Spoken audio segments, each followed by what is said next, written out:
மேக கூடாரமே என் தேவனின் சந்நிதியே தேடி ஓடி வந்தோம்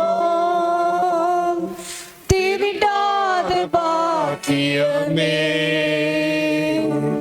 தெய்வீக கூடாரமே என் தேவனின் சந்நிதியே தேடி ஓடி வந்தோம் திருடாத பாக்கியமே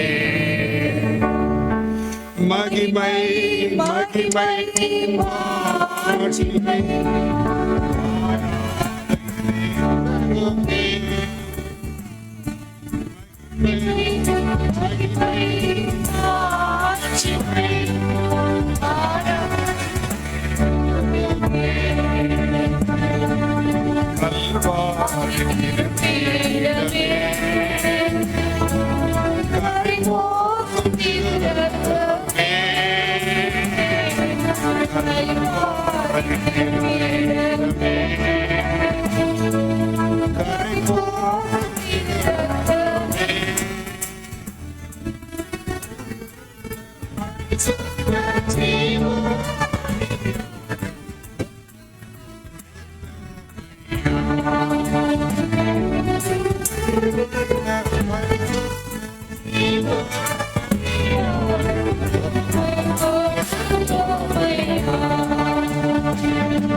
ஹல்லேலூயா. உம்மை நோக்கி நாங்கள் பார்க்கிறோம் ஆண்டவரே. இந்த மன மகிழ்ச்சியின் காலை வேளைக்காக இந்த ஓய்வு நாளிலே கர்த்தாவே நாங்கள் அனைவரும் ஒரு குடும்பமாக உம்முடைய குடும்பமாக நாங்கள் ஒன்று கூடி கர்த்தாவே உம்மை நோக்கி பார்க்கிறோம். ஆராதனை வேளைக்காக நன்றி செலுத்துகிறோம் கர்த்தாவே. சாட்சியின் வேளைக்காக நன்றி செலுத்துகிறோம் ஆண்டவரே. சிறு பாலகரில் கர்த்தாவே பாலகர்கள் மூலமாக கர்த்தாவே உம்முடைய நாமம் மகிமை அடைந்தபடியால் நன்றி செலுத்துகிறோம். நீர் எங்கள் மத்தியிலே வாசமாயிருக்கிறபடியால் நன்றி செலுத்துகிறோம். உம்முடைய கண்கள் உம்முடைய செவிகள் கர்த்தாவே எங்கள் மீது நோக்கமாயிருக்கிறபடியால் இந்த ஆலயத்திலே பதிக்கப்பட்டிருக்கிறபடியால் நன்றி செலுத்துகிறோம். குத்து விளக்குகள் மத்தியிலே உலாவி வரும் ஆண்டவரே எங்கள் மத்தியிலே இந்த வேளையில் கூட உலாவி கொண்டு வருகிறபடியால் நன்றியோடு கூட துதிக்கிறோம், ஸ்தோத்திரிக்கிறோம். இந்த வேளையில கர்த்தாவே எங்களோடு கூட இடைப்படும் கர்த்தாவே, நீர் எங்களோடு கூட பேசுகின்ற வேளை கர்த்தாவே, உங்களுடைய சத்தத்தை கேட்கின்ற வேளை கர்த்தாவே, ஆண்டவரே எங்களோடு பேசு, ஒவ்வொருவரோடும் பேசும் கர்த்தாவே, வார்த்தையை அனுப்பி கர்த்தாவே எங்களை குணப்படுத்தி கர்த்தாவே அழிவுக்கு கர்த்தாவே எங்கள் ஒவ்வொருவரையும் மீட்டு காத்து துதி கனம் மகிமை நீரே எடுத்துக்கொள்ளும்.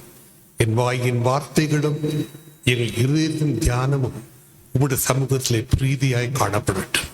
மீட்பர் இயேசு கிறிஸ்துவின் இனிய நாமத்தில் கேட்கிறேன் பரமபிதாவே, ஆமேன் ஆமேன். இயேசு கிறிஸ்துவின் இனிய நாமத்தினாலே உங்கள் அனைவருக்கும் என் அன்பின் வாழ்த்துக்களை தெரிவித்துக் கொள்கிறேன். இந்நாளிலும் கூட மீண்டுமாக நாம் உங்கள் ஒவ்வொருவரையும் முகமுகமாக பார்க்கவும் அனைவரும் ஒன்றோடு இணைந்து உங்களோடு கூட இணைந்து கர்த்தரை ஸ்தோத்திரிக்கும் ஆராதிக்கும் ஆண்டவர் ஏற்படுத்தி கொடுத்த இந்த நல்ல தருணத்திற்காக கர்த்தரை ஸ்தோத்திரிக்கிறேன். இந்த வருடத்தின் நடு பகுதிக்கு நாம் வந்திருக்கிறோம். 6 மாதங்களை முடித்துவிட்டு இந்த 7வது மாதத்தின் 3வது ஞாயிற்றுக்கிழமை நாம் இப்படியாக கூடி வந்திருக்கிறோம். கர்த்தர் இம்மட்டும் நம் ஒவ்வொருவருக்கும் இந்த வருடம் முழுதும் நல்லவராக வல்லவராக நன்மை செய்கிறவராக இருந்து வருகிறார். அதற்காக ஆண்டவரை ஸ்தோத்திரிப்போம். ஆபகூக் என்கிற ஒரு தீர்க்கதரிசி வருஷங்களின் நடுவிலே இருக்கும் வேளையிலே கர்த்தரை நோக்கி இப்படியாக ஜெபித்தார். ஆபகூக் 3ஆம் அதிகாரம் 2ஆம் வசனத்திலே அவர் ஏறெடுத்த அந்த ஜெபத்தை நாம் காண்கிறோம். எடுத்து வாசிக்கிறேன். ஆபகூக் 3ஆம் அதிகாரம் 2ஆம் வசனம். கர்த்தாவே, நீர் வெளிப்படுத்தினதை நான் கேட்டேன், எனக்கு பயம் உண்டாயிற்று. கர்த்தாவே, வருஷங்களின் நடுவிலே உம்முடைய கிரியையை உயிர்ப்பியும், வருஷங்களின் நடுவிலே அதை விளங்க பண்ணும். கோபித்தாலும் இரக்கத்தை நினைத்தருளும். இந்த வருடத்தை நாம் துவங்கின நாள், அந்த நாளிலே நாம் எடுத்த தீர்மானங்கள், நமக்கு கொடுக்கப்பட்ட தரிசனங்கள், நம்முடைய சூழ்நிலைகள், குடும்பத்தின் சூழ்நிலைகள் சகலத்தையும் கர்த்தர் அறிவார், நாமும் அறிவோம். இந்த வருடத்தின் பாதி பகுதியை நாம் கடந்து வந்து விட்டோம். இந்த வருடத்தின் நடுவிலே இருக்கும் நாம் கடந்து போன 6 மாதங்களை நாம் கண்ணுக்கு பார்ப்போம். எவ்வாறு நாம் இந்த வருடத்தை துவங்கினோம், நாம் எவ்வாறு இந்த நாளிலே காணப்படுகிறோம். குறிப்பாக நம் சபையிலே வருஷத்தை துவங்கும் பொழுது மிஷனரி தரிசனம் கொடுப்பதுண்டு. ஒரு மிஷனரி தரிசனத்தோடு நாம் இந்த வருஷத்தை துவங்கி இருக்கிறோம். இந்த மிஷனரி ஊழியத்திற்காக நான் எதை செய்வேன், எதை செய்யட்டும் என்ற ஒரு தீர்மானத்தோடு நாம் துவங்கின இந்த ஆண்டிலே நடு பகுதிக்கு வந்திருக்கிறோம். ஆபகூக் கூறுகிறார், கர்த்தாவே, எனக்கு பயம் உண்டாயிற்று. வருஷங்களின் நடுவிலே உம்முடைய கிரியையை உயிர்ப்பியும். அதாவது செத்து போன கிரியைகளை இந்த வருஷத்தின் நடுவிலே நீ உயிர்ப்பியும். என் மனதில் ஒரு பயம் இருக்கிறது. என் எதிர்காலத்தை குறித்து, வரப்போகிற நாட்களை குறித்து பயம் இருக்கிறது. ஆண்டவர், என் கிரியைகளை உயிர்ப்பியும். இதுதான் ஆண்டவர் நமத்திலே இந்த நாளிலே செய்ய விரும்புகிறார். வருடத்தின் நடு பகுதியிலே கூடி வந்ததற்கு நம்மை ஆண்டவர் உயிர்ப்பிக்க விரும்புகிறார். நம்முடைய கிரியைகள், நாம் மறந்து போன காரியங்கள், செய்ய தவறின காரியங்கள், நாம் செய்ய வேண்டும் என்ற தீர்மானங்களை ஆண்டவர் நாளிலே மீண்டும் உயிர்ப்பிக்க விரும்புகிறார். அதை ஆண்டவர் இந்த நாளிலே நம்மத்திலே விளங்க பண்ணுகிறார். இந்த மாதத்தை மிஷனரி விழிப்புணர்வு மாதமாக நாம் ஆசிரித்து வருகிறோம். கர்த்தருடைய நாமத்துக்கு மகிமை உண்டாவதாக. வருஷத்தை துவங்கும் பொழுது மிஷனரி தரிசனத்தோடு நாம் துவங்கினோம். வருஷத்தின் நடுவிலே நம்மை மீண்டுமாக புதுப்பிக்கும் வகையிலே, உயிர்ப்பிக்கும் வகையிலே இந்த மாதத்திலே மிஷனரி விழிப்புணர்வு மாதமாக நாம் ஆசிரிக்கிறோம். நாம் தரிசனத்தோடு துவங்கினோம், விழிப்புணர்வை நாளில் பெற்றுக் கொள்கிறோம். அதோடு நாம் நின்றுவிட முடியாது. கர்த்தர் பெரிய காரியங்களை வைத்திருக்கிறார். நாம் செயல்பட வேண்டும். நாம் தீர்மானித்த தீர்மானங்களை செயல்படுத்த வேண்டும். அதைத்தான் ஆண்டவர் விரும்புகிறார். நீங்கள், இதோ ஆண்டவரே, நான் இருக்கிறேன், நான் உம்மை நேசிக்கிறேன், உம்முடைய ஊழியத்திலே நான் பங்கு கொள்ள விரும்புகிறேன், நீ எனக்காக நியமித்த ஊழியத்திலே நான் உமக்காக நான் என்ன செய்ய வேண்டும் ஆண்டவரே, என்னை அர்ப்பணிக்கிறேன், ஒப்புவிக்கிறேன் என்று மீண்டுமாக நாம் ஏற்கனவே எடுத்த தீர்மானம், நாம் ஏற்கனவே எடுத்த அர்ப்பணிப்பை நாம் புதுப்பித்துக் கொள்வோம். ஒரு ஆண்டவர் நம் ஒவ்வொரு ஒரு ஆழமான அர்ப்பணிப்புக்குள் நம்மை நடத்தி செல்ல விரும்புகிறார். A deeper commitment. சாதாரண ஒரு தீர்மானம் அல்ல, சாதாரண அர்ப்பணிப்பு அல்ல, ஒரு ஆழமான அர்ப்பணிப்பு, ஒரு தீர்க்கமான அர்ப்பணிப்புக்குள் ஆண்டவர் நம்மை இந்த நாளிலே வழிநடத்த விரும்புகிறார். இந்த சபை கர்த்தர் நமக்காக நியமித்த சபை. ஆண்டவர் இந்த சபையிலே, இந்த ஆலயத்திலே நம் ஒவ்வொருவரையும் அங்கமாக நாட்டி வைத்திருக்கிறார். He has planted you. He has planted you in this church as his children. ஆண்டவர் நம் ஒவ்வொருவரையும் இந்த சபையிலே நாட்டி வைத்திருக்கிறார். தேவ சபையிலே நாட்டப்பட்டவர்கள் செழித்திருப்பார்கள் என்று சங்கீதம் 92 வாசிக்கிறோம். ஆம், நீங்கள் செழிக்க வேண்டும், தழைக்க வேண்டும், விருத்தி அடைய வேண்டும், மேன்மையான காரியங்களை காண வேண்டும். அது ஆண்டவர் விரும்புகிறார். எப்பொழுது நீங்கள் தேவனுடைய ஆலயத்திலே, சபையிலே நீங்கள் நாட்டப்பட்டு நமக்கு கொடுக்கப்பட்ட அந்த ஊழியங்களிலே நம்மை நாம் அர்ப்பணிக்கும் பொழுது கர்த்தர் பெரிய காரியங்களை நம் மூலமாக செய்வார். நம்முடைய வாழ்க்கையிலே, தனிப்பட்ட வாழ்க்கையிலே, குடும்பத்திலும் ஆண்டவர் காரியங்களை வாய்க்க செய்வார். மீட்ப திருச்சபை ஒரு ஆசீர்வதிக்கப்பட்ட சபை. இந்த சபைக்கு நான் முதலாக 25 ஆண்டுகளுக்கு முன்பாக 1999 ஆண்டு அந்த பழைய வருட புதிய வருட அந்த ஆராதனையிலே பங்கு கொள்ளும்படி நான் வந்தேன். ஐயா அவர்கள் எனக்கு ஒரு அழைப்பு கொடுத்தார்கள். அந்த பழைய வருட ஆராதனையிலே செய்தி கொடுக்கும் அந்த பாக்கியத்தை ஆண்டவர் எனக்கு கட்டளையிட்டார். இங்கு அமர்ந்திருந்தேன். ஐயா ஒரு அழைப்பு கொடுத்தாங்க. இந்த ஆண்டிலே நமக்கு கர்த்தர் செய்த நன்மைகளை சாட்சியாக அறிவிப்போம். சாட்சியின் பேரிலே ஆண்டவர் அவர் மூலமாக ஒரு அழைப்பு கொடுத்தார். சாட்சி சொல்ல விரும்புகிறவர்கள் முன்பாக வந்து சாட்சி கூறலாம். முதலாவது, ஆண்டவர் இந்த ஆண்டிலே உங்களுக்கு செய்த நன்மைகளை சாட்சியாக அறிவியுங்கள். அடுத்தபடியாக 2வது காரியத்தை கூறினார்கள், நீங்கள் இந்த ஆண்டிலே கர்த்தருக்காக என்ன செய்தீர்கள்?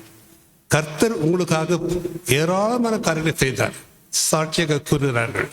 கர்த்தருக்காக நீங்கள் என்ன செய்தீர்கள், அதையும் இந்த இடத்திலே நீங்கள் சாட்சியாக கூற வேண்டும் என்று கூறினார். மிகவும் ஆச்சரியமாக இருந்தது, மகிழ்ச்சியாகவும் இருந்தது. இது வித்தியாசமான ஒரு சாட்சியின் நேரம். அநேக சபைகளிலே கர்த்தர் செய்த நன்மைகளை சாட்சியாக கூறுவார்கள். ஆனால் நான் கர்த்தருக்காக இதை செய்தேன், இத்தனை பேரை நான் ஆத்துமாக்களை நான் ரட்சிப்புக்குள் வழி நடத்தினேன், இத்தனை பேருக்காக ஜெபித்தேன், இத்தனை பேருடன் நான் சுவிசேஷத்தை அறிவித்தேன் என்று கர்த்தருக்காக தாங்கள் செய்த காரியங்களை சாட்சியாக அறிவிக்கும் ஒரு தருணம் இந்த இடத்துல கொடுக்கப்பட்டது. அநேகர் வந்து சாட்சி சொன்னார்கள். மிகவும் மகிழ்ச்சியாக இருந்தது. அதே போல சில வருடங்கள் கழித்து இதே மாதிரி ஒரு மிஷினரி விழிப்புணர்வு அந்த ஞாயிற்றுக்கிழமை என்று நாம் குடியிருக்கும் பொழுது ஒரு மிஷினரி அழைப்பு கொடுக்கப்பட்டது. A calling for the ministry. என்ன அழைப்பு என்றால், மிஷினரி ஊழியத்துக்கென்று தங்களை அர்ப்பணிப்பவர்கள் முன்பாக வாருங்கள், உங்களுக்காக ஜெபிக்கப்படும்.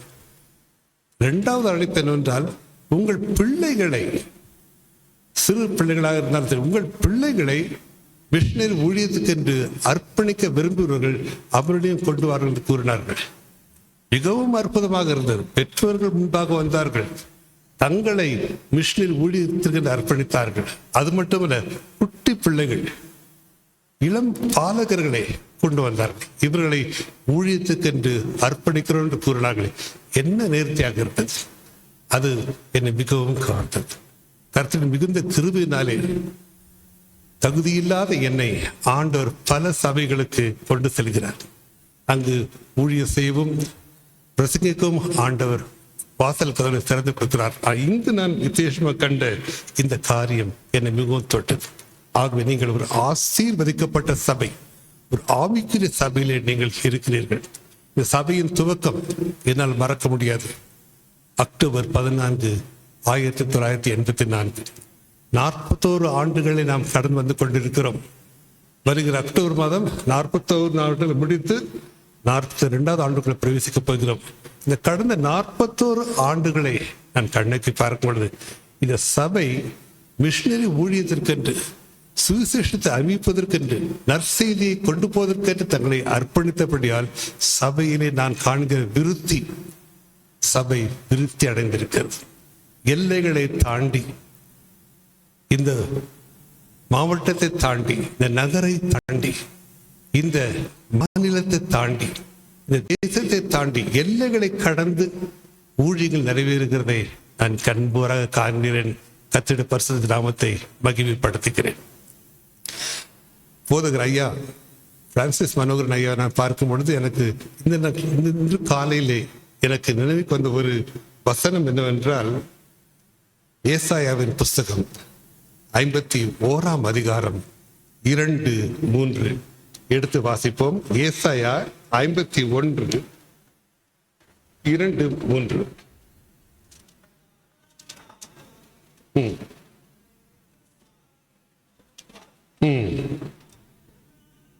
அவன் ஒருவனாய் இருக்கையில் நான் அவனை அழைத்து அவனை ஆசீர்வதித்து அவனை பெருக பண்ணினேன். கர்த்தர் ஆறுதல் செய்வார். பாழான ஸ்தலங்களை எல்லாம் தேர்தலடைய செய்து அதன் வனாந்தரத்தை ஏதேனை போலவும் அதன் அவாந்திர வெளியை கர்த்தரின் தோட்டத்தை போலவும் ஆக்குவார். சந்தோஷமும் மகிழ்ச்சியும் துதியும் கீத சத்தமும் அதிலே உண்டாயிற்று.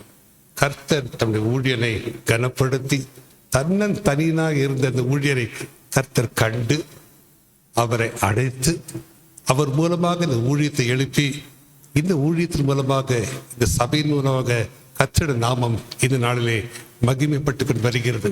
நாம் கர்த்தருக்கு நம் கரத்தை தட்டி அவருக்கு மகிமை செலுத்துவோம். ஹல்லேலூயா, ஹல்லேலூயா. கர்த்தர் நாமத்துக்கு மகிமை உண்டாவதாக. இந்த நாளிலே விடியற் காலை நான் இங்கு வருவதற்காக நான் ஆயத்தம் ஆகி கொண்டிருக்கும் பொழுதிலே கர்த்தர் சில வசனங்களை கொடுத்தார்.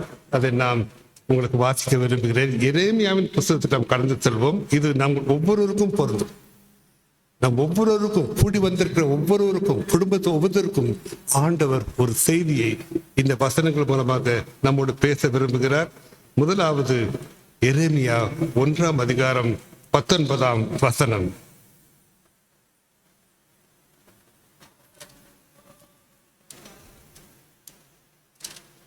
எரேமியா 1:19. அவர்கள் உனக்கு விரோதமாய் யுத்தம் பண்ணுவார்கள், ஆனாலும் உன்னை மேற்கொள்ள மாட்டார்கள். உன்னை ரட்சிக்கும்படிக்கு நான் உன்னுடனே இருக்கிறேன் என்று கர்த்தர் சொல்லுகிறார். கர்த்தர் சிலர் மனதிலே சில விதமான பயங்கள், குழப்பங்கள் இருப்பதை ஆண்டவர் காட்டுகிறார்.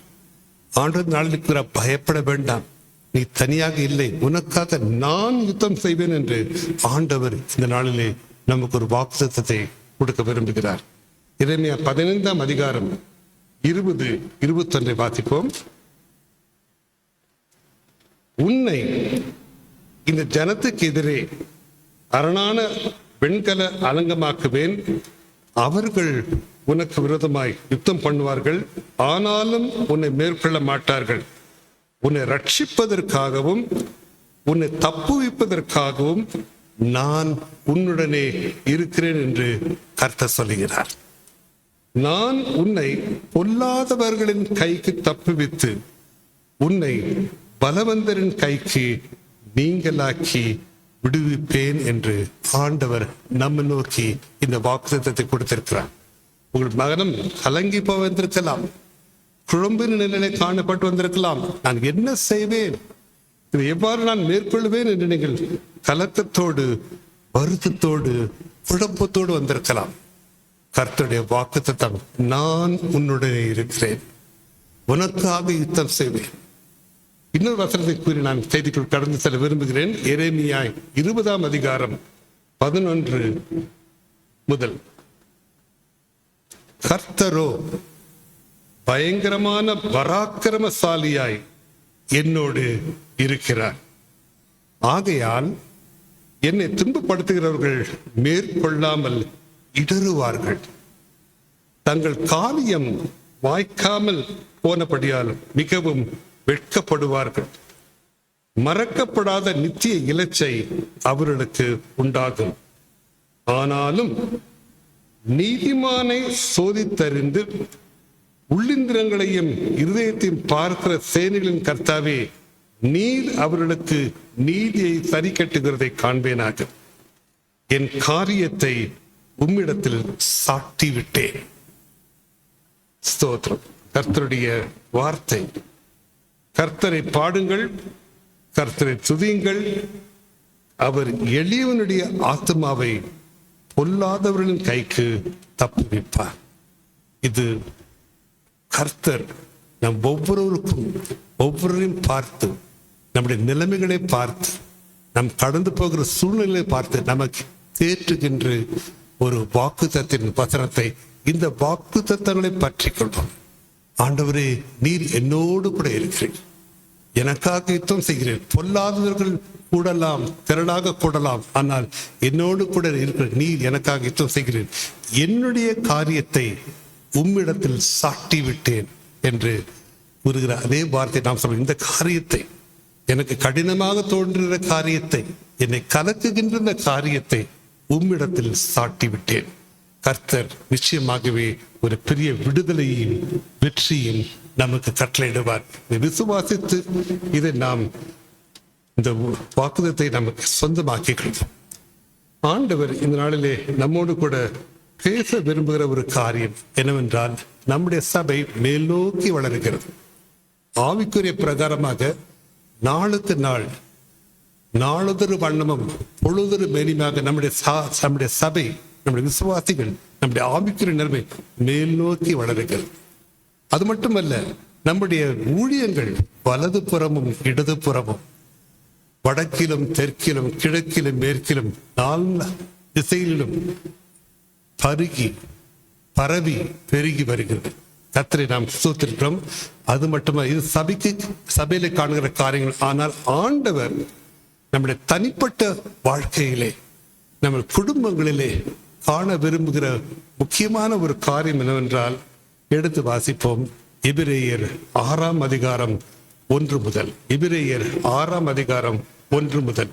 கர்த்தர் இந்த காரியத்தை நம்மிடத்தில் காண விரும்புகிறார். நாம் ஆண்டவருக்கு ஒப்பு கொடுப்போம். ஆண்டவரே, நீர் காண விரும்புகிற காரியம் என்ற வாழ்க்கையிலே காணப்படட்டும் என்று நாம் கர்த்தர் கருத்தில் நம்மை அர்ப்பணிப்போம், ஒப்பு கொடுப்போம். கர்த்தர் நிச்சயமாகவே இந்த காரியத்தை வாய்க்க செய்வார். எபிரேயர் 6ஆம் அதிகாரம் 1 முதல். ஆகையால் கிறிஸ்துவை பற்றி சொல்லிய மூல உபதேச வசனங்களை நாம் விட்டு செத்த கிரியைகளுக்கு நீங்களாக்கும்படி மனம் திரும்புதல், தேவன் பேரில் வைக்கும் விசுவாசம், ஸ்நானங்களுக்கு அடுத்த உபதேசம், கைகளை வைக்குதல், மரித்தோரின் உயிர்த்தெழுதல், நித்திய நியாயத்தீர்ப்பு என்பவர்களாகிய அஸ்திபாரத்தை மறுபடியும் போடாமல் பூரணமாகும்படி கடந்து போவோமாக. தேவனுக்கு சித்தமானால் இப்படியே செய்வோம். ஆண்டவர் விரும்புகிறது நாம் பூரணத்தை நோக்கி நாம் கடந்து செல்ல வேண்டும். நல்லது, அஸ்திபார உபதேசங்களை நாம் நிறைவேற்றி விட்டோம். நாம் அத்தனை பேரும் ரட்சிக்கப்பட்ட தேவ ஜனம், இயேசுவின் ரத்தத்தாலே கழுவப்பட்ட மீட்கப்பட்ட தேவ ஜனமாக கூடி வந்திருக்கிறோம். ஃபர்ஸ்ட் ஸ்டெப், நாம் ஞானசானம் பெற்றிருக்கிறோம். கர்த்தருடைய கட்டளையை நாம் கீழ்ப்படிந்திருக்கிறோம். அபிஷேகம் பெற்ற மக்களாக கூடி வந்திருக்கிறோம். ஆகவே மூல உபதேசங்கள் நம்முடைய வாழ்க்கையிலே காணப்படுகிறது, நிறைவேற்றியிருக்கிறோம். அதோடு நின்று விடுவதில்லை. என்னுடைய ஆவிக்குரிய வாழ்க்கை நாம் பூரணராகும்படி நாம் கடந்து செல்ல வேண்டும். இன்னும் மென்மேலும் நாம் உயர வேண்டும். இதைத்தான் ஆண்டவர் நம்மிலே காண விரும்புகிறார். எபிரேயர் 12ஆம் அதிகாரத்தில் வாசிக்கிறோம். விசுவாசத்தை துவக்குகிறவரும் முடிக்கிறவருமாகிய இயேசுவை நோக்கி நம் ஓட்டத்தை ஓட கடவும். ஆங்கிலத்திலே the one who begins, அவர் தான் விசுவாசத்தை துவக்குகிறார். and one முடிக்கிறவர், ஆங்கில பெர்ஃபெக்டர் என்று போட்டிருக்கும். அதாவது விசுவாசத்தை பூரணப்படுத்துகிறவர். நான் ரட்சிக்கப்பட்ட நாளிலே கிருபையினாலே, விசுவாசத்தினாலே ரட்சிக்கப்பட்டோம். விசுவாச வாழ்க்கை துவக்க நாள் நாம் ரட்சிக்கப்பட்ட நாள். அதன் பின்பு நான் நடத்துகிற வாழ்க்கை விசுவாச வாழ்க்கை. அனுதினமும் ஒரு விசுவாச போராட்டம், விசுவாசத்தில் வளர்ந்து கொண்டே வருகிறோம். நம் கர்த்தரை நாம் முகமுகமாக நடுவான் சந்திக்கும் பொழுது நாம் பூரணப்படுகிறோம். அந்த பூரணராகும்படி ஆண்டவர் நாம் கடந்து செல்ல வேண்டும் என்று விரும்புகிறார். யோவான் சுவிசேஷகனை, அப்போஸ்தலன் யோவானை நாம் அனைவரும் அறிவோம். அப்போஸ்தலன் யோவான் மொத்தம் 5 புத்தகங்களை வேதத்தில் எழுதியிருக்கிறார். முதலாவது அவர் சுவிசேஷம், யோவான் சுவிசேஷம் 21 அதிகாரங்கள். அந்த சுவிசேஷம் முதல் பகுதியில் பார்ப்போம்னால் யோவான் எழுதின சுவிசேஷம். அவர் ஒரு சுவிசேஷகனாக அந்த யோவான் சுவிசேஷத்தை எழுதுகிறார். முதலாவது படி அவர் சுவிசேஷகன். அடுத்தபடியாக 3 நிருபங்களை எழுதுகிறார். 1 யோவான், 2 யோவான், 3 யோவான். அந்த நிருபங்களின் துவக்கத்தில் பார்க்கும்போது என்ன பார்க்கிறோம்? அப்போஸ்தலனாகிய யோவான் எழுதின நிருபம். சுவிசேஷகனாக இருந்த யோவான் கர்த்தரோடு நெருங்கி அவரோடு கூட விசுவாச பாதையிலே பயணிக்கும் பொழுது ஒரு கட்டத்தில் அவன் அப்போஸ்தலன் என்ற தகுதிக்கு வருகிறான். சுவிசேஷகராக இருந்த யோவான் அப்போஸ்தலனாக நான் காணப்படுகிறேன். அதன் பின்பு கடைசி புஸ்தகம் வெளிப்படுத்தும் புஸ்தகம் வாசிக்கும் பொழுது திவ்ய வாசகனாகிய யோவான் என்று கூறப்படுகிறது. அதாவது இன்னும் வளர்ந்து விட்டார். சுவிசேஷகன், அப்போஸ்தலன், திவ்ய வாசகன். வெளிப்படுத்தின விசேஷம் 1ஆம் அதிகாரத்திலே அந்த முதல் பகுதி, அந்த டைட்டில் அதை பார்த்தீங்கன்னால் திவ்ய வாசகனாகிய யோவான் என்று கூறப்பட்டிருக்கிறது. தொடர்ந்து பார்ப்போமானால் இன்னும் அவர் கடந்து செல்கிறார். வெளிப்படுத்தின விசேஷம் 4ஆம் அதிகாரத்தில் பார்க்கிறோம், அவன் பரலோகத்தின் வாசல் திறக்க கண்டேன் என்று கூறுகிறார். அப்போ ஒரு அழைப்பு கொடுக்கப்படுகிறது, நீ இங்கே ஏறி வா, இன்னும் ஏறி வா, கம் அப். அவன் மேல போகும், நீ கண்டவைகளும் இனி நடக்க போகிறதும் எனக்கு நான் காண்பிப்பேன். ஒரு பரம தரிசனத்துக்குள் ஆண்டவர் அவரை வழி நடத்துகிறார். இதுதான் வளர்ச்சி, பூரணத்தை நோக்கி அவர் சென்ற பாதை. நாம் ஒவ்வொருவரும் ரட்சிக்கப்பட்ட தேவ பிள்ளைகள் இன்னும் வளர வேண்டும், இன்னும் பூரணத்தை நோக்கி நாம் கடந்து செல்ல வேண்டும். இதுதான் கர்த்தர் விரும்புகிறார். பேதுருவை நாம் எடுத்துக்கொள்வோம். முதலாக ஆண்டவர் சந்திக்கிறார். எங்கு சந்திக்கிறார்? கடற்கரையிலே மீன் பிடிக்கும் ஒரு மீனவனாக பேதுருவை நாம் காண்கிறோம். ஆண்டவர் அழைப்பு கொடுக்கிறார், உன்னை மனுஷனை பிடிக்கிறவராக மாற்றுவேன். அதுவரை மீன் பிடித்துக் கொண்டிருந்த பேதுரு இயேசுவின் அழைப்பை ஏற்றுக்கொண்ட மாத்திரத்திலே பின்பற்றும் போது மனுஷரை பிடிக்கிறவனாக கர்த்தர் அவனை மாற்றினார். அவன் இயேசுவோடு கூட நடந்து சென்றான். இயேசுவை பின்பற்றினான். ஒரு கட்டம் வந்தது.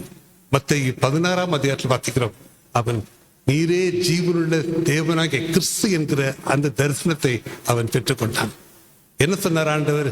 நீ பேதுருவாய் இருக்கிறாய், உன் மீது என் சபையை கட்டுவேன் என்று அவனுக்கு நீ பூலோகத்திலே கட்டுகிறதோ பரலோகத்திலே கட்டப்படும் அந்த அதிகாரத்தை கொடுத்தார். சபையை கட்டுகிற ஒரு மனிதனாக கர்த்தர் அவனை மாற்றினார். சபையை கட்டுற ஒரு அப்போஸ்தலனாக மாற்றினார். பின்பு தொடர்ந்து வந்து கொண்டே இருந்தார். ஒரு கட்டத்திலே அவர் ஆண்டவர் மறுதலித்து கீழே விழுந்து போனார். அதற்காக ஆண்டவர் அவர் விட்டு விடவில்லை, அவர் மீண்டுமாக இணைத்தார். கடைசியாக மந்தையை மேய்க்கும் மெய்ப்பனாக அவர் உயர்த்தினார்.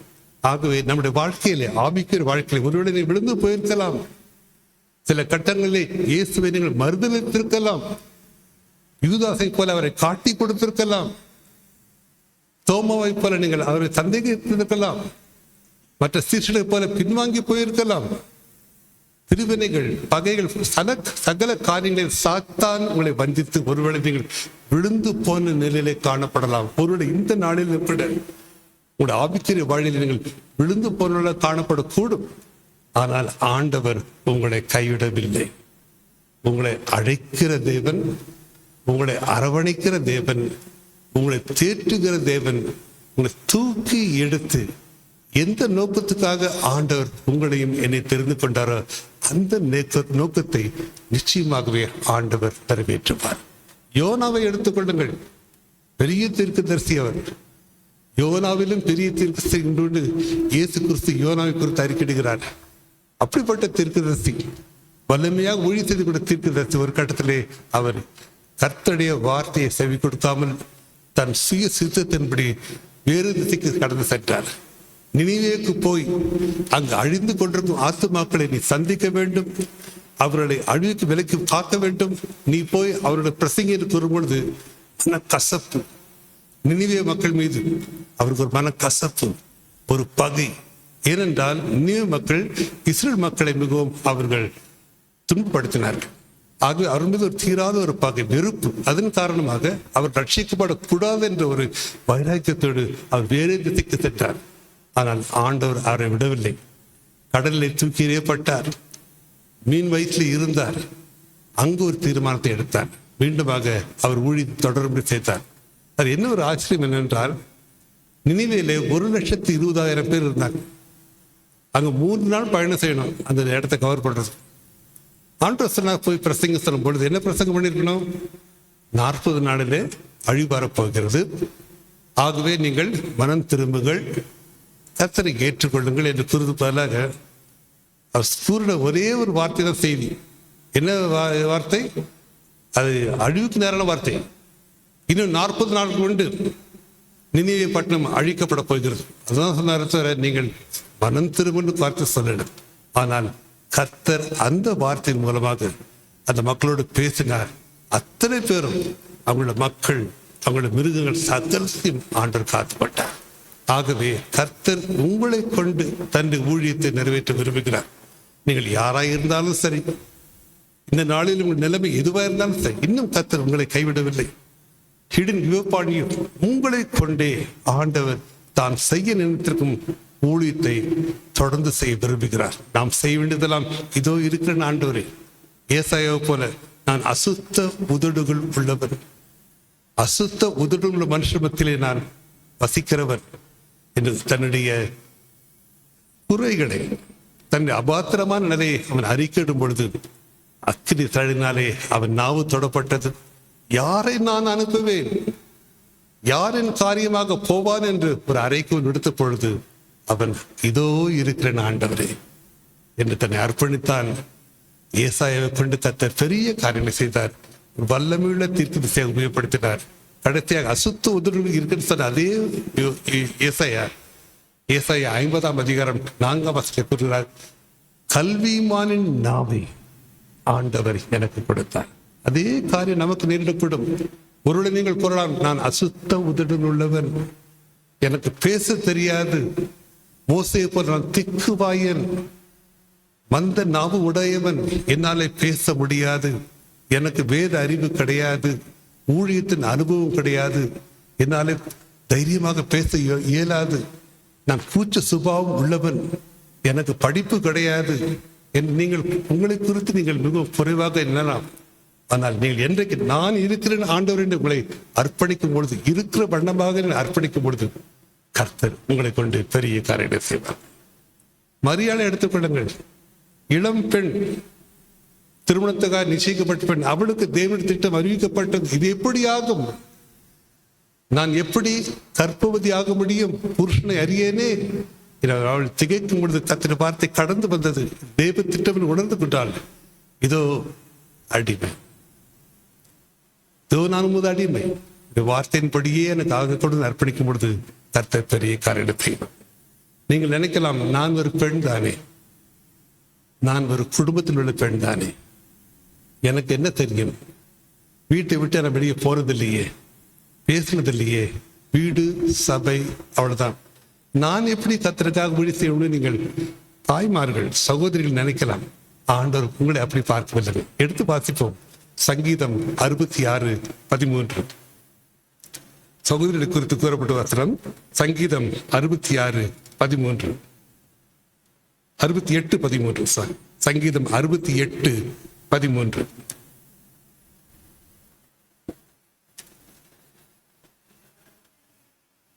நீங்கள் அடுப்பின் அடியிலே கிடந்தவர்களாய் இருந்தாலும், வெள்ளியால் அலங்கரிக்கப்பட்ட புறா சிறகுகள் போலவும், பசும்பொன் நிறமாகிய அதன் இறகுகளின் சாயலாகவும் இருப்பீர்கள். இது பெண்களுக்கு கொடுக்கப்பட்ட வார்த்தை. நீங்கள் அடுப்பின் அடியிலே உங்கள் நேரத்தை செலவிடலாம். ஒரு நாளிலே பல மணி நேரம், விடியற் காலை முதல் இரவு வரை அடுப்பின் அடியிலே நீங்கள் சமைத்து கொண்டு அந்த புகையின் மத்தியிலே நீங்கள் காணப்படலாம். என்றாலும் கர்த்தருடைய பார்வையிலே நீங்கள் விசேஷித்தவர்கள். கர்த்தருடைய வார்த்தை இவ்வாறாக கூறுகிறது, நீங்கள் அடுப்பின் அடியிலே கிடந்தவர்களாய் இருந்தாலும், வெள்ளியால் அலங்கரிக்கப்பட்ட புறா சிறகுகள் போலவும், பசும் பெண் நிறமாகிய அதன் இறகுகளின் சாயலாகவும் இருப்பீர்கள். ஆண்டவர் நீங்கள் புறாக்களின் சிறகடித்து பறந்து கர்த்தர் நாமத்தை மகிமைப்படுத்த ஆண்டவர் சித்தம் கொண்டுள்ளார். நாம் செய்ய வேண்டிய இதோ ஆண்டவர், நீங்க இருக்கிற இடத்திலிருந்தே நீங்கள் ஊழியம் செய்ய முடியும். It's not necessary that you have to go to a pulpit and preach. நீங்கள் வெளியே போய் ஊழியம் அவசியம் கிடையாது. கர்த்தர் உங்களை கொண்டே உங்கள் நிலைமையில இருக்கும் பொழுதே ஆண்டவர் உங்களை உபயோகப்படுத்திக் கொள்ள முடியும். சாரா டக்கர் என்கிற ஒரு வாலிப பெண் இருந்தாங்க இங்கிலாந்தில். அவங்களால நடக்க முடியாது, கால் ஊனம், படுக்கையிலே இருந்தவர்கள். அந்த படுக்கை அறை விட்டு வெளியேற முடியாது. ஆனால் கர்த்தரை நேசிப்பவர்கள், கர்த்தரை நேசிப்பவர்கள், கர்த்தர் ஊழியர்களுக்காக பாரத்தோடு ஜெபிக்கிறவர்கள். அவர்களிடம் அவருடைய சகோதரர் இந்தியாவில் வேலை செய்து இருந்தார், போதகராக இருந்தார். அவர் கூறினார், இந்தியாவிலே பெண்களுக்கு படிப்பு வசதி கிடையாது, பெண்கள் தாழ்த்தப்பட்ட நிலையில் காணப்படுகிறார்கள், அவர்களுக்கு ஏதாவது செய்ய வேண்டும் என்று கூறும்போது அந்த பாரம் அந்த அம்மையாரை தாக்கியது. ஆனால் நடக்க முடியாது, தன் படுக்கை அறை விட்டு வெளியே போக முடியாது, எல்லாமே அவருடைய உலகமே அந்த படுக்கை அறை தான். ஆனால் கர்த்தருக்கு ஆண்டவரே, நான் ஏதாவது செய்ய வேண்டும். அந்த ஊழியத்தின் பாரம் அவர்களை அழுத்தினது. அவர்களை நான் சந்திக்க முடியாது. இந்தியா எங்க இருக்குது, இங்கிலாந்து எங்க இருக்குது, நான் சொல்றது சில நூற்றாண்டு முன்பாக. அந்த சூழ்நிலை கர்த்தருக்கு தன்னை அர்ப்பணித்தார்கள். இந்த குறிப்பிட்ட ஜனத்திற்காக நான் எதையாவது செய்ய வேண்டும் ஆண்டவர், அந்த பாரத்தை ஆண்டவர் கொடுத்தார். அந்த பாரத்தோடு ஜெபித்தார்கள். தன்னால் இயன்றவரை தனக்கு தெரிந்தவர்கள் எல்லாருக்கும் அந்த தன்னுடைய பாரத்தை பகிர்ந்து கொண்டார்கள். அங்கு சேர்த்து வைத்த பணத்தை சகோதரன் மூலமாக இந்தியாவுக்கு அனுப்பி அவர்கள் பெண்களுக்காக ஒரு பள்ளியை ஆரம்பித்து பின்பது ஊழியம் பெருகி இன்றைக்கும் கூட திருநெல்வேலியிலே சாரா டேக்கர் யூனிவர்சிட்டி என்று அவ்வளவு பெரிய கல்லூரியாக யூனிவர்சிட்டியாக மாறி இருக்கிறது. சிறு ஒரு பெண்ணுடைய தியாகமான ஒரு அர்ப்பணி. அவர் வீட்டை விட்டு வெளியே போகலைங்க. இந்தியா வந்தது கிடையாது, தன் ஊழியத்தை கண்ணால பார்த்தது கிடையாது. அவர்களை கொண்டு கர்த்தர் வல்லமையாக பெரிய காரியங்கள் செய்தார். சிறு பிள்ளைகள் மிகவும் நேர்த்தியாக தன் வசனத்தை கூறினார்கள். கேட்பது மிகவும் சந்தோஷமா இருந்தது. உற்சாகத்தோடு இந்த பிள்ளைகள் தங்களுக்கு கற்பிக்கப்பட்ட அந்த முத்தான வேத வசனங்களை தங்கள் மழலை வார்த்தைகளால அவளை அறிவித்தார்கள். மிகவும் சந்தோஷம். பாலகர்கள் வாயினாலே கர்த்தருடைய நாமம் இந்த நாளிலே நமத்திலே புகழப்பட்டது. துதியும் கனத்தையும் செலுத்தினார்கள். அவர்களுக்காக நான் கர்த்தரை ஸ்தோத்திரிக்கிறேன். அவருடைய பயிற்றுவித்த அந்த அன்பு ஊழியர்களுக்காக, தேவப்பிள்ளைகளுக்காக கர்த்தரை ஸ்தோத்திரிக்கிறேன். அது மட்டுமல்ல, அவருடைய பெற்றோர்கள், அவருடைய தாய்மாரும் தகப்பன்மாரும் அவர்களை ஊக்குவித்து, பிள்ளைகளை ஊக்குவித்து வசனத்தை சொல்லிக் கொடுத்து தைரியமாக சொல்ல கொடுத்த, கற்றுக் கொடுத்த பெற்றோருக்காகவும் ஆண்டவரை ஸ்தோத்திரிக்கிறேன். சிறு பிள்ளைகளை ஊழியத்தை நாம் அற்பமாக எண்ணக்கூடாது. சிறு பிள்ளைகள் மூலமாக பெரிய காரியங்களை கர்த்தர் நடத்துகிறார். ஒரு முறை ஒரு ஓய்வு நாள் பள்ளியிலே, சிறு பிள்ளைகள் மத்தியிலே நடக்கின்ற ஓய்வு நாள் பள்ளியிலே அந்த போதகர் கூறினார், நீங்கள் எல்லாரும் சிறு பிள்ளைகளாக இருந்தாலும் ஊழியத்தை தாங்க வேண்டும், ஊழியத்திற்காக ஜெபிக்க வேண்டும், ஊழியத்திற்காக தியாகத்தோடு நீங்கள் கொடுக்க வேண்டும் என்று கூறினார். பின்பு கூறினார், இந்தியாவிலே ஊழியங்கள் நடைபெறுகிறது. இந்தியாவில் அநேக மக்களுக்கு வேத புத்தகமும் கிடையாது, பைபிள் கிடையாது அவங்களுக்கு. அவர் மத்தியிலே நாங்கள் ஊழியம் செய்ய போகிறோம். ஆகவே இந்தியாவில் நடைபெறும் ஊழியங்களுக்காக ஜெபியுங்கள். அடுத்த வாரம் நம் சபையிலிருந்து ஒரு ஊழியர் இந்தியாவுக்கு போக இருக்கிறார், அவருக்காக ஜெபியுங்கள் என்று கூறின உடனே ஒரு சிறு பையன், அப்பொழுது அவனுக்கு ஒரு 7 வயசு இருக்கும்னு நினைக்கிறேன், அந்த பையனுக்கு அந்த பாரத்தை ஆண்டவர் கொடுத்தார். அவன் படிக்கிறான், 2ஆம் கிளாஸ் 3ஆம் கிளாஸ் படிக்கிற பையன். அவன் என்ன செய்ய முடியும்? அவனுக்கு பெற்றோர்கள் அவனுக்கு கொடுத்த அந்த பாக்கெட் மணி, அந்த பணத்தை எடுத்துக்கொண்டு போதும் போனாங்க. ஐயா, என்று விட காசு இருக்குது, இதை நீங்க இந்தியாவில் இருக்க ஊழியத்துக்கு கொடுங்கன்னு சொன்னார். வந்து போதர் யோசித்து பார்த்தார், சிறிய பணம், பெரிய தொகை கிடையாது, இது அனுப்புறது சாதாரண காரியம் கிடையாது. யோசித்தார். அடுத்த வாரம் ஒரு ஊழியர் போறாரு, இந்த பணத்துல ஒரு வேத புத்தகத்தை வாங்கி அவர் மூலமா கொடுத்து விட்டான்னு சொன்னார். ரொம்ப சந்தோஷமா அந்த பையன் சரின்னு சொல்லிட்டான்.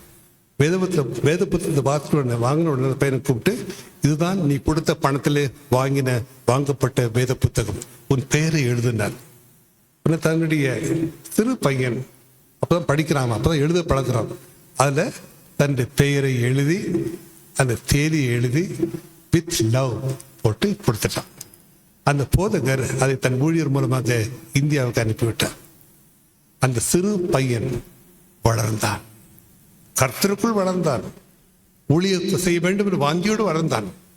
ஒரு கட்டம் வந்து தன்னை முழுநேர ஊழியத்துக்கு அர்ப்பணித்தான். இந்தியாவை குறித்த பாரம் சிறு வயதிலிருந்து அவனுக்கு இருந்தது. ஆகவே நான் இந்தியாவுக்கு செல்ல வேண்டும், ஊழியம் செய்ய வேண்டும் என்று கூறின பிறகு அவனை இந்தியாவுக்கு அனுப்பி வைத்தார். இந்தியாவுக்கு வந்தோன்னா ஒன்றும் தெரியாது அவனுக்கு. அப்போ வந்து அவங்க ஊழியத்துக்கு ஏற்பாடு பண்ண ஸ்தாபனத்திற்கு கூறினான், ஏதாவது இடத்துக்கு கூட்டு போங்க, ஊழியம் நடக்கிற இடத்த பார்க்கணும். சொல்லிவிட அவங்க அருகில் இருந்த ஒரு கிராம பகுதி கொண்டு சொன்னாங்க. கிராமம், எல்லாரும் ஏழை மக்கள், அதிக படிப்பறிவு இல்லாதவர்கள், ஆனால் அங்க அந்த கிராமத்திலே நடுவில் பெரிய ஆலயம் இருந்தது. மிகவும் ஆச்சரியப்பட்டான். சிறிய கிராமத்திலே இந்த குடிசைகள் மத்தியிலே ஒரு ஆலயம் இருக்கிறது வியப்போடு அந்த ஆலயத்துக்குள் பிரவேசித்தார். அங்குள்ள பாஸ்டர் சொன்னார், நீங்க எப்படி இந்த இடத்துல ஆலயத்தை கட்டினீங்க, எப்படி ஊழியத்தை செய்றீங்க சொன்ன இந்த பகுதியில் அத்தனை பேரும், இந்த கிராமத்தில் அத்தனை பேரும் இயேசுவை ஏற்றுக்கொண்டவர்கள்.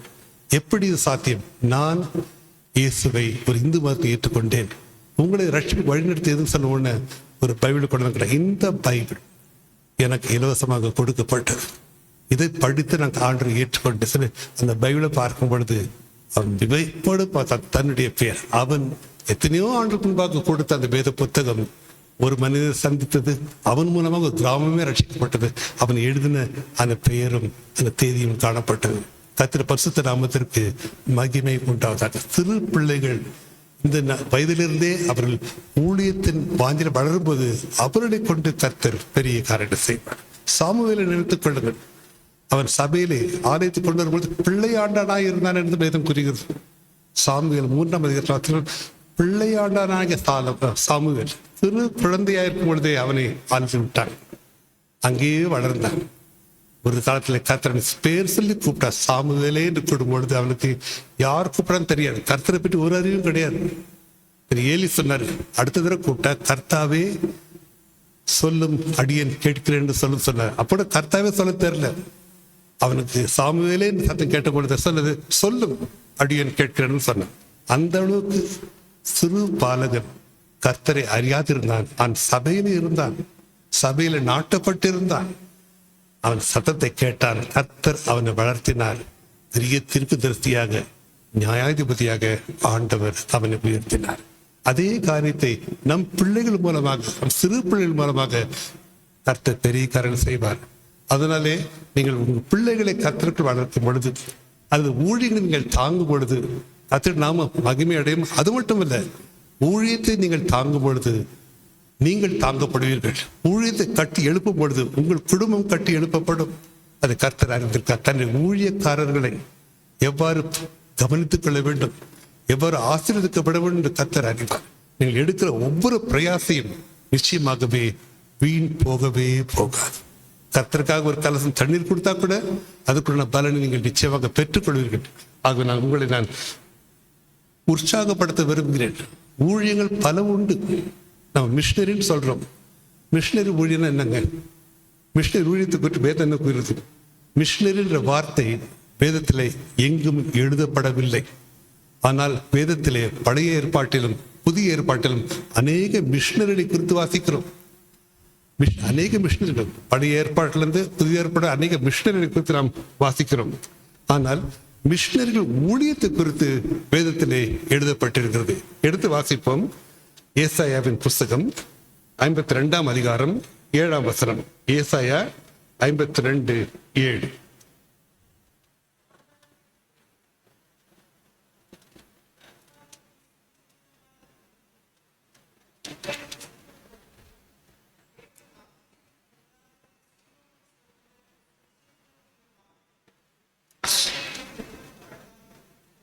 சமாதானத்தை கூறி நற்காரியங்களை சுவிசேஷமாய் அறிவித்து ரட்சிப்பை பிரசித்திப்படுத்தி உன் தேவன் ராஜரீகம் பண்ணுகிறார் என்று சீயோனுக்கு சொல்லுகிற சுவிசேஷனுடைய பாதங்கள் மலைகளின் மேல் எவ்வளவு அழகாய் இருக்கிறது என்று ஒரு மிஷினரி செய்கிற ஊழியத்தை குறித்து வேதத்திலே ஒரு குறிப்பு வாசிக்கிறோம். இது மட்டுமல்ல, மிஷினரி ஊழியம் சகல ஊழியங்களையும் உள்ளடக்கின ஒரு ஊழியம். ஊழியர்களை குறித்து வாசிக்கிறோம். பவுல் எழுதியிருக்கிறார் 1 கொரிந்தியர் 12ஆம் அதிகாரம் 27-28. அதுல அவர் ஊழியங்களை பட்டியலிட்டு கூறுகிறார். எடுத்து வாசிப்போம். 1 கொரிந்தியர் 12ஆம் அதிகாரம் 27 முதல் 28 வரை. 1 கொரிந்தியர் 12:27-28.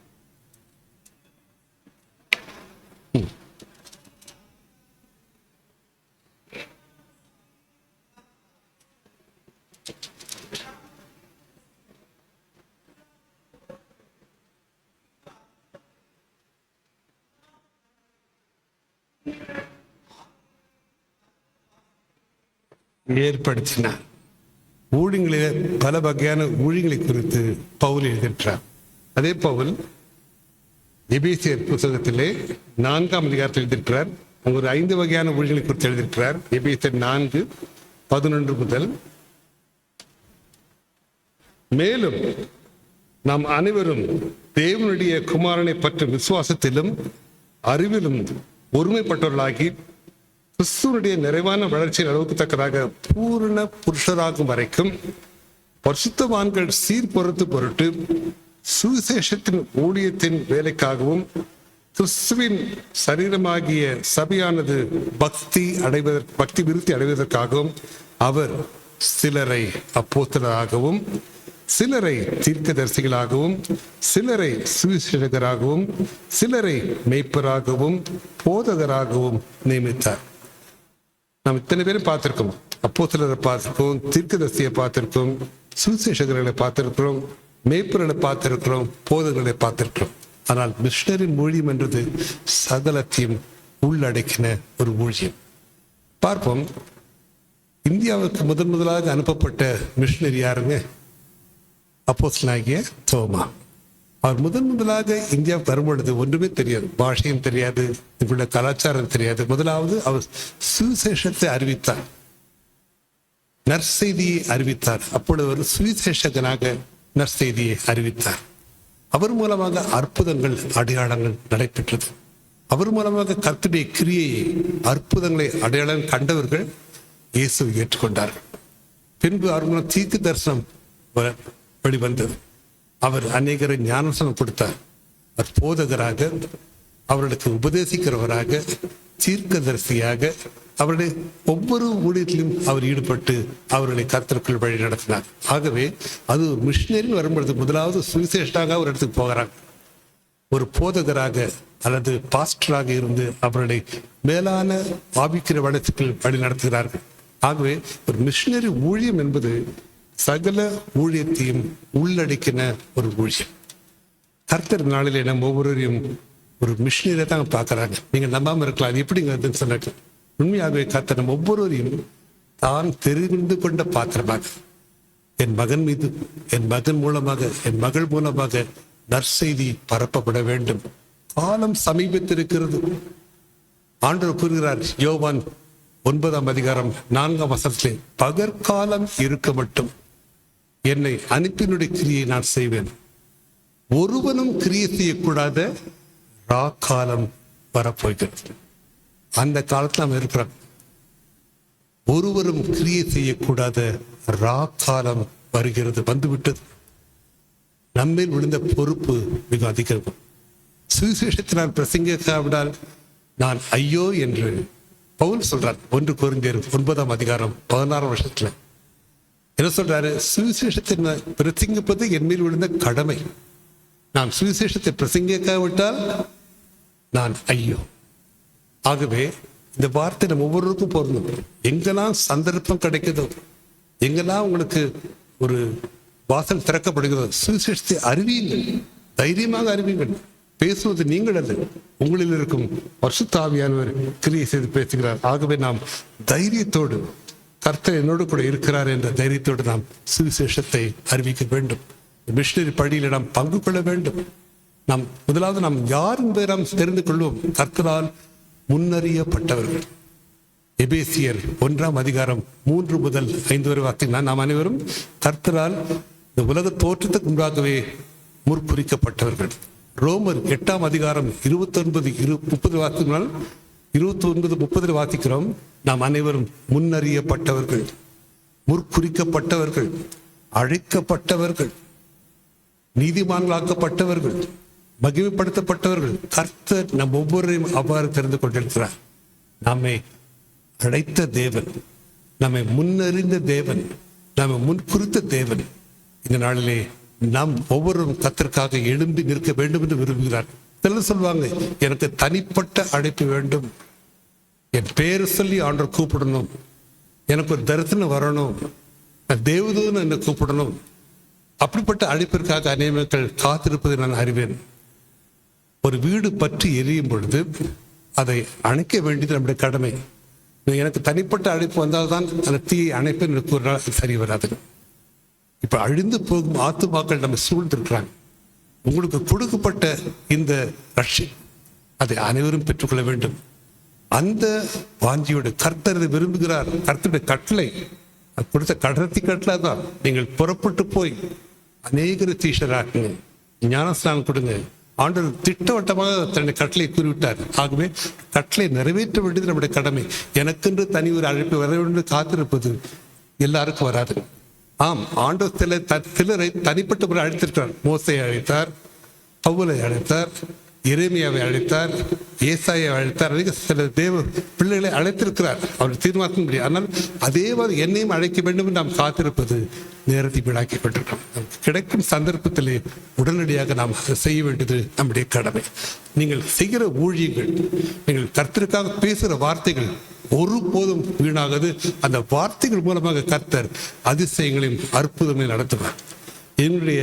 எங்க கூட இருந்த ஊழியத்தின் குழுவில ஒருத்தர், அந்த நாட்களில் பல வருடங்களுக்கு முன்பாக நாங்கள் கிராமந்தோறும் சென்று திரைப்படம் ஃபில்ம் மினிஸ்ட்ரின்னு கூறுவோம், ஒரு வேன் எடுத்துட்டு சில கிராமங்களுக்கு போய் அங்கே இயேசுவை குறித்த ஒரு திரைப்படத்தை போட்டு அங்குள்ள மக்களுக்கு சுவிசேஷத்தை அறிவிக்கிற ஊழியத்தை செஞ்சு கொண்டிருந்தோம். ஒரு முறை எங்கள் குழுவினர் அந்த ப்ரொஜெக்டர், அந்த ஸ்கிரீன் எல்லாத்தையும் எடுத்துக்கிட்டு கிராமத்துக்கு போறாங்க. அந்த கிராமத்துக்கு எங்களுக்கு வண்டி போக முடியாது. அந்த வயல் வழியாக நடந்து செல்லும் பொழுது இந்த கிராமத்திலிருந்து ஒரு கூட்டம் வெளியே முன்னால் வருது. அது முன்னால் தலைவனாக இருப்பது யாருன்னு கேட்டால் அந்த கிராமத்தினுடைய தலைவர். அவர் மிகவும் முரடன், அந்த ஒரு ரவுடின்னு சொல்லுவாங்க, குறிப்பிட்ட ரவுடி. முழு குடி போதையில் இருக்கிறது. எங்க போறீங்கன்னு கேட்டார். எங்க கிராமத்துக்கு போறீங்க, எங்க போறீங்கன்னு கேட்டார். நாங்க போய் இந்த திரைப்படத்தை போட போறோங்க. ஒரு கெட்ட வார்த்தை சொல்லி திட்டு, ஏன்னா எங்களுக்கு கிராமத்தை கிடைக்கிறீங்க, எங்களுக்கு வேற வேலை இல்லையா, போங்கன்னு துரத்தி விட்டு போயிட்டார். இந்த குழுவினர் சிரித்து கொண்டே அவர்கள் கிராமத்துக்குள்ள போனாங்க. திரைப்படத்தை போடுவதற்கு பிளக் பாயிண்ட், இந்த மின்சார இணைப்பு தேவைப்பட்டது. சுற்றிலும் பார்த்தாங்க, ஒரு வீட்டில் மின்சாரம் இருந்தது. அந்த வீட்டில் போய் அந்த அம்மாவை கேட்டாங்க, அம்மா நாங்கள் திரைப்படம் போட போகிறோம், எங்களுக்கு தயவு செய்து மின் இணைப்புக்கு ப்ளக்கில் நாங்கள் கனெக்ட் பண்ணிக்கிறோம், அதுக்குள்ள கட்டணத்தை கொடுக்குறோம் சொன்ன உடனே அந்த அம்மா அந்த வீட்டில் சின்ன குழந்தை, ஒரு 5 வயசு குழந்தை, மிகுந்த சுகீனமாய் துரத்திலே அந்த பிள்ளை படுத்து கிடந்தது. அந்த பிள்ளை பார்த்து, என்னமாச்சு குழந்தைக்கு, ரொம்ப ஜுரம், சாப்பிடல, கஷ்டமா இருக்கு. உடனே இவங்க கைவித்து ஜெபித்தாங்க. ஜெபித்த மாத்திரத்திலே கர்த்தர் அற்புதத்தை செய்தார், ஒரு அற்புத சுகத்தை கொடுத்தார். அந்த பிள்ளை எழுந்து விளையாட ஆரம்பிச்சிட்டு. அந்த அம்மாவுக்கு ஒரே சந்தோஷம், நீங்க தாராளமா நீங்க மின் இணைப்பை எங்க வீட்டில் எடுத்துக்கொள்ளுங்க, இதே இடத்துல திரைப்படத்தை போடுங்க, நாங்கெல்லாம் ஆள்ல கூட்டுறோம் சொன்னாங்க. கொஞ்ச நேரத்தில் அவங்க எல்லாம் ஏற்பாடு பண்ணாங்க. இந்த கிராமமே திரண்டு வந்துச்சு. திரைப்படத்தை போட்டாங்க. திரைப்படத்தை போட்டு கடைசி பகுதியில் ஒரு ஆல்டர் கால் கொடுப்பாங்க, ஒரு அழைப்பு ரட்சிப்புக்கு அழைப்பு கொடுப்பாங்க. அந்த அழைப்பு கொடுக்கும் நேரத்தில் அந்த முரடன், அந்த குடிகார ஊர் தலைவன் வந்துட்டான். வந்து ஒரே சத்தம் போட்டு, யாரை கேட்டு வந்தீங்க, எப்படி நீங்க வரலாம், நீங்க யாரை செஞ்சீங்க, மீண்டும் கத்துனான். அப்பதான் அவனுக்கு தெரிந்தது அவன் இந்த வீட்டுடைய மனைவியுடைய, அந்த மனைவி தான் அவன் கணவன். அப்போதான் அவன் புரிந்து கொண்டது. உடனே அந்த மனைவி வெளியே வந்து அவனை அடக்கி, அவனை அதட்டி, உன் குழந்தைய பார், நல்ல குணத்தோடு இருக்குது, யார் பண்ணது, அவங்க ஜெபம் பண்ணாங்க, நீ பேசாம உட்கார்ந்து சொல்லி அதட்டின மனைவி அதட்டினு பேச உட்காந்துட்டான். அத்தனை பேரும் சுவிசேஷத்தை கேட்டாங்க. இந்த நாளிலும் கூட அந்த குடிகார முரட்டு இந்த கிராம தலைவன் அந்த சபைக்கு தலைவனாக இருக்கிறாங்க. அந்த சபை ஸ்தாபிக்கப்பட்டு அந்த ஊருக்கு, அந்த ஊழியத்துக்கு அவர் பொறுப்பாக இருக்கிறாங்க. கர்த்தர் அப்படிப்பட்ட அதிசயங்களை நம் மூலமாக நாம் சாதாரணமாக நினைக்கலாங்க. ஆனால் கர்த்தர் பார்வையிலே விசேஷித்தமானவர். நம்மை கொண்டு ஆண்டவர் நிச்சயமாகவே பெரிய காரியங்கள் செய்வார். ஒன்றை மட்டும் நாம் உறுதிப்படுத்திக் கொள்ளுங்கள், எல்லாரும் ரட்சிக்கப்பட்ட பிள்ளைகள், 3 காரியங்களையும் உறுதிப்படுத்திக் கொள்ளுங்கள். நிச்சயமாகவே ஆண்டவர் உங்கள் மூலமாக பெரிய காரியங்கள் செய்வார். ரோமர் 5ஆம் அதிகாரம் 5ஆம் வசனத்தில் கூறப்பட்ட வசனம், கர்த்தரை நாம் ஏற்றுக்கொள்ளும் பொழுது நம் இருதயங்கள் தேவ அன்பினால் நிரப்பப்படுகிறது. ரோமர் 5ஆம் அதிகாரம் 5ஆம் வசனம். ஆகவே என்றைக்கு நாம் கர்த்தரைய இயேசு கிறிஸ்துவை நம் சொந்த ரட்சகராக ஏற்றுக்கொண்டோமோ அந்த நாளிலே நம்முடைய இருதயங்களிலே தேவ அன்பு ஊற்றப்படுகிறது. நம் மற்ற பலவிதமான உலக பிரகாரம் அன்பு காணப்படலாம், குடும்பத்தை குறித்து அன்பு காணப்படலாம், தவறு இல்லை. ஆனால் தேவ அன்பினாலே நாம் நிரப்பப்படுவோம். அந்த அன்பை நாம் காத்துக்கொள்ளணும். முதல் காரியம். அதை நீங்கள் உறுதிப்படுத்திக் கொடுங்க. என் இருதயம் தேவ அன்பால் நிரப்பப்பட்டிருக்க வேண்டும். இரண்டாவது காரியம் என்னவென்றால், கிறிஸ்துவின் அன்பு நம்மை நெருக்கி ஏவ வேண்டும். அதான் பவுல் சொல்றாரு. அவர் எல்லா ஊழியத்திலும் போகும்போது கிறிஸ்துவின் அன்பு அவரை நெருக்கி ஏவினது. 1 கொரிந்தியர் 5:14 வாசிக்கிறோம்.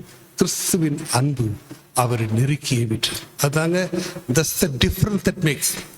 ஒரு சூழ்நிலையில நாம் கிறிஸ்துவின் அன்பினால் நிரப்பப்பட்டா இருக்கும் பொழுது ஒரு காரியத்தை பார்க்கிறோம், முன்பின் தெரியாதவங்க கஷ்டத்தில் இருக்கிறாங்க, கண்ணில் இருக்கிறாங்க, உதவியத்தில் இருக்கப்பொழுது கிறிஸ்துவின் அன்பு நம்மை நெருக்கி ஏவும். அவள் சந்தித்து பேசும் சொல்லும். அந்த அப்படிப்பட்ட கிறிஸ்துவின் அன்பு நெருக்கி ஏவுகிற அனுபவத்தை நாம் உடையவர்களாக காணப்பட வேண்டும். மூன்றாவது மிக முக்கியமான காரியம், கர்த்தரில் பெற்றுக்கொண்ட வெளியேறப்பட்ட அபிஷேகம். அந்த அபிஷேகம் நம்முடைய இருதயத்தை எரிந்து கொண்டே இருக்கணும். லேவியராகமம் 6:8 அந்த அபிஷேகம், அந்த அக்கினி எரிந்து கொண்டே இருக்க வேண்டும். அதை தான் அது எரிந்து கொண்டிருக்கும் பொழுது, அந்த அக்கினியின் அபிஷேகம் நம்மிலே எரிந்து கொண்டே இருக்கும் பொழுது ஆண்டவர் விசேஷித்த வல்லமையை தருகிறார். சரியான வார்த்தையை ஆண்டவர் நம் வாயில போடுகிறார். நாம் கர்த்தருக்காக பெரிய காரியங்களை செய்ய முடியும். லேவியராகமம் 6:9, 12-13 வாசிக்கிறோம். அந்த அபிஷேகம் அக்கினி எப்பொழுதும் இருந்து கொண்டே இருக்க வேண்டும். ஆவியிலே நாம் அனலுள்ளதாக காணப்பட வேண்டும். ஆவியை நாம் அவித்து போடக்கூடாது. 3 காரியங்களில் நீங்கள் மிகவும் கவனமாக இருக்கும் பொழுது ஆண்டவர் நம் ஒவ்வொருவரையும், பெரிய குழந்தைகளோ, தாய்மார்களோ, வாலிப பிள்ளைகளோ எல்லாரையும் கர்த்தர் வல்லமையை எடுத்து உபயோகப்படுத்துவார். இந்த நாளில் நாம் கர்த்தருக்கு முன்பாக எடுத்த அந்த தீர்மானத்தை, மிஷனரி தரிசனத்தை நாம் புதுப்பித்துக் கொள்வோம். நாம் செய்ய தவறின காரியங்களை பரிசுத்தாவியானவர் உணர்த்துவார். அதை நாம் சரிப்படுத்திக் கொள்வோம். செய்ய வேண்டியதை எடுத்த தீர்மானத்தை நாம் உறுதிப்படுத்தி, அதுவே நாம் ஆண்டவரை என்னை புதுப்பியும், இந்த வேளையிலே என்னை உயிர்ப்பியும், என்னை ஆண்டவரை உற்சாகப்படுத்தும். என் மனதில் சோர்வுகள் உண்டு. அநேக மக்கள் சோர்வோடு இருக்கிறாங்க. சோர்வை கொண்டு வருவது பிசாசின் அந்தகார சக்தி. அதை மேற்கொள்ள வேண்டும் என்றால் கிறிஸ்துவின் அன்பு உங்களிடத்தில் காணப்படட்டும். அவருடைய அன்பு நம்மை நெருக்கி ஏவட்டும். சீகன் பால் என்கிற ஒரு இளம் வாலிபன், சுகீனமாயிருக்கிறவன், வியாதிப்பட்டவன், பலவீனன், ஆனால் இயேசுவுக்காக ஊழிய செய்ய வாஞ்சி இருந்தது. அவனை மிஷனரிக்கு அனுப்புகிற ஸ்தாபனம் தள்ளிவிட்டார்கள். யூர் அன்ஃபிட், மெடிக்கல் சர்டிபிகேட்டோட கிடையாது, உன்னால அவ்வளவு தூரம் பிரயாணம் செய்ய போக முடியாதுன்னு அவன் தள்ளிவிட்டார்கள். என்றாலும் கூட மீண்டும் மீண்டும் அவன் கேட்டது நிமித்தம் அவனை இந்தியாவில் உள்ள தரங்கம்பாடி இடத்துக்கு அனுப்பினார்கள். அங்கு 13 ஆண்டுகள் வழி செய்தார். 24ஆம் வயதில் வந்தார். 37 வயசுல அவர் இறந்து போனார். இந்த 13 ஆண்டுகளிலே அவர் தரங்கம்பாடியில் செய்த ஊழியம் இன்றைக்கும் நினைவு கூறப்படுகிறது. பெரிய ஊழியத்தை கர்த்தர் அவர் மூலமாக கட்டளையிட்டார். ஆகவே சரீரம் சுகீனமா இருக்கலாம், பலவீனமா இருக்கலாம், ஒருவேளை நீங்கள் பொருளாதார நிலையில குறைபட்டவர்களாக காணப்படலாம், ஒரு படிப்பறிவு இல்லாதவர்களாக இருக்கலாம், எந்த தாழ்ந்துமே இல்லைன்னு நினைக்கலாம். ஆனால் என்றைக்கு இதோ நான் இருக்கிறேன் ஆண்டவரே, என்னை உபயோகப்படுத்திக் கொள்ளும் அர்ப்பணிக்கும் பொழுது கர்த்தர் நீங்கள் இருக்கும் இடத்திலேயே உங்களை கொண்டு உங்கள் குறைகள் மத்தியிலே ஆண்டவர் நிச்சயமாகவே உங்களை உபயோகப்படுத்துவார். உங்கள் மூலம் கர்த்தர் நாம மகிமையிடும். அது மட்டும் இல்லை, உங்கள் குடும்பங்கள் ஆசீர்வதிக்கப்படும், பிள்ளைகள் ஆசீர்வதிக்கப்படுவார். ஆகவே கர்த்தர் நம்மை தரித்திரராக விடுகிற தேவன் இல்லை. உலகத்துல நம்ம ஆசீர்வதிக்கப்பட்டுள்ளாக கர்த்தர் நம்மை உயர்த்துவார். நம் கர்த்தருக்காக நம் காரியங்கள் செய்யும் பொழுது கர்த்தர் நம் காரியங்களை பார்த்துக் கொள்வார். கர்த்தர் காரியங்களை நாம் பார்க்கும் பொழுது கர்த்தர் நம் காரியங்களை கர்த்தர் பார்த்துக் கொள்வார். கர்த்தர் நோக்கி பார்ப்போம், நம்மை அர்ப்பணிப்போம். ஆண்டவரே, இதோ நான் இருக்கிறேன், கர்த்தாவே என்னை ஏற்றுக்கொள்ளும், ஊழியத்துக்கு என்னை உபயோகப்படுத்திக் கொள்ளும் என்று நாம் அர்ப்பணிப்போம். நம்மை மட்டுமல்ல, நமக்கு கொடுத்திருக்க பிள்ளைகள், நம்முடைய குடும்பத்தார், நம்முடைய செல்வம், எதுவாக இருந்தாலும் ஆண்டவர் எல்லாம் உம்முடையது, நீர் கொடுத்தது, அது உமக்கென்றே நான் அர்ப்பணிக்கிறேன் என்ற அந்த அர்ப்பணத்தோடு அர்ப்பணிப்போடு கர்த்தருடைய கரத்திலே நம்மை தாழ்த்தி அர்ப்பணிப்போம். காக்கும் கரங்கள் உண்டெனக்கு காத்திடுவார் கிருபையாலே. காக்கும் கரங்கள் உண்டெனக்கு காத்திடுவார் கிருபையாலே.